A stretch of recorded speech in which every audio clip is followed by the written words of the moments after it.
Hi, എല്ലാവർക്കും നമസ്കാരം. അപ്പോൾ മുഖ്യമന്ത്രി വി.ഡി. സതീശന്റെ പുതിയ പരിഷ്കാരങ്ങൾ നടപ്പാക്കുന്നതിനെ പറ്റിയുള്ള ഒരു അഭിപ്രായം നമുക്കൊന്ന് കേട്ടു നോക്കാം. നമുക്കെല്ലാം അറിയാവുന്ന സംഗീത സംവിധായകൻ ഔസേപ്പച്ചന്റെ ഈ വരികൾ നിങ്ങളൊന്ന് കേട്ടു നോക്കുക. നമുക്ക് തൃശ്ശൂരില്ലാത്തത് ഒരു മ്യൂസിക് അധിഷ്ഠിതമായ ഒരു അക്കാഡമി നമുക്കിവിടെ വളരെ അത്യാവശ്യമാണ്. അതും ജോൺസന്റെ പേരിൽ. ഏതൊരു അക്കാഡമിക്കും ഒരു പേര് കൊടുക്കണമല്ലോ. ഇപ്പം നമ്മൾ ജോൺസൺ ട്രസ്റ്റ് കുറേ കാലമായിട്ട് നടക്കുന്നു. പഴയ ജോൺസൺ എന്ന് പറഞ്ഞ സംഗീത സംവിധായകനാണ് ഇതുവരേക്കും മലയാളത്തിലുണ്ടായിട്ടുള്ളതിൽ ഏറ്റവും 100% എന്ന് ഞാൻ പറയും. എൻ്റെ അഭിപ്രായമാണ്.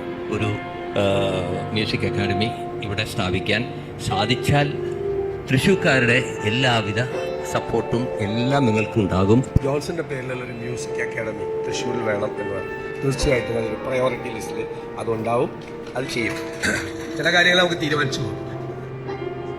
ഇലക്ഷന് മുമ്പ് നടന്ന പുതുയുഗ യാത്രക്കിടയിൽ വി.ഡി. സതീശൻ തൃശ്ശൂർ സന്ദർശിച്ചപ്പോൾ അവിടെ വച്ച് ഔസേപ്പച്ചൻ നൽകിയ ഒരു നിവേദനമായിരുന്നു ഒരു മ്യൂസിക് അക്കാഡമി തൃശ്ശൂർ സ്ഥാപിക്കണമെന്നത്. മരിച്ചുപോയ പ്രശസ്തനായ സംഗീത സംവിധായകൻ ജോൺസന്റെ പേരിൽ ഒരു സംഗീത അക്കാഡമി അവിടെ സ്ഥാപിക്കണമെന്നുള്ളത്. മുഖ്യമന്ത്രി ആയ ശേഷം അതിനെക്കുറിച്ച് സതീശൻ തന്നെ വിളിച്ചിരുന്നുവെന്നും തീർച്ചയായിട്ടും അത് ചെയ്യുമെന്നും പറഞ്ഞതിനെക്കുറിച്ചാണ് ഔസേപ്പച്ചൻ വീണ്ടും പറയുന്നത്. അതൊന്ന് നമുക്ക് കേൾക്കാം. പക്ഷേ ഇപ്പോൾ ഇതിൻ്റെ ക്രെഡിറ്റ് ഒന്നെന്ന് പറഞ്ഞു കഴിഞ്ഞാൽ ഞാനൊരു നിമിത്തം മാത്രമാണ്. ഇതിൻ്റെ ഫുൾ ക്രെഡിറ്റ് എന്ന് പറയുന്നത് ഇത് നമ്മൾ ആവശ്യപ്പെട്ടപ്പോൾ ഒരു അഭിപ്രായമോ ചിന്തയോ ഒരു സെക്കൻഡ് തോട്ടോ ഇല്ലാതെ ഇത് ആക്സെപ്റ്റ് ചെയ്തതെന്ന് തന്നെ അദ്ദേഹം അത് പറഞ്ഞു. പക്ഷേ എല്ലാവരും ഒരു വെറുമൊക്കെ പറയുന്നതായിട്ടാണ് നമ്മൾ ചിന്തിച്ചത്. സത്യപ്രതിജ്ഞ ചെയ്യുന്ന സമയത്ത് അതിൻ്റെ തലേദിവസം വിളിച്ചിട്ട് പറഞ്ഞു, ഞാൻ അന്ന് പറഞ്ഞ വാക്ക് വെറും വാക്കല്ല കേട്ടോ എന്ന് പറഞ്ഞപ്പോൾ ഞാൻ എന്താണ് എനിക്ക് ഐ ബിക്കെയിം വെരി ഇമോഷണൽ. കാരണം അങ്ങനെ ഒരു ആ നേരത്തും അതിനെക്കുറിച്ച് ഓർത്ത് പറയാമെന്ന് വെച്ച് കഴിഞ്ഞാൽ തലേദിവസം നിങ്ങൾക്കറിയാലോ അവിടുത്തെ എന്താണ് ബഹളം ഉണ്ടായിരിക്കുന്നത്.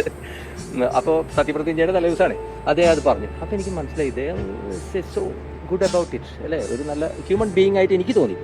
അങ്ങനെ പക്ഷേ ഔസേപ്പച്ചൻ ഇപ്പോൾ പറയുന്ന വരികൾ താൻ സ്വപ്നത്തിൽ പോലും വിചാരിച്ചിരുന്നില്ല. മുഖ്യമന്ത്രിയായ ശേഷം ഉടൻ തന്നെ അടുത്ത ബഡ്ജറ്റിൽ ഈ വിഷയം അവതരിപ്പിക്കുമെന്നും ഇതിന് 5 കോടി രൂപ നീക്കിയിരിപ്പ് വെക്കുമെന്നും മുഖ്യമന്ത്രിയുടെ ഈ നടപടിയെക്കുറിച്ച് എങ്ങനെ പറഞ്ഞാണ് താൻ വിശദീകരിക്കേണ്ടതെന്നാണ് ഔസേപ്പച്ചൻ ചോദിക്കുന്നത്. അപ്പോൾ ബാക്കിയും കൂടെ നമുക്കൊന്ന് കണ്ട് ഈ വീഡിയോ അവസാനിപ്പിക്കാം.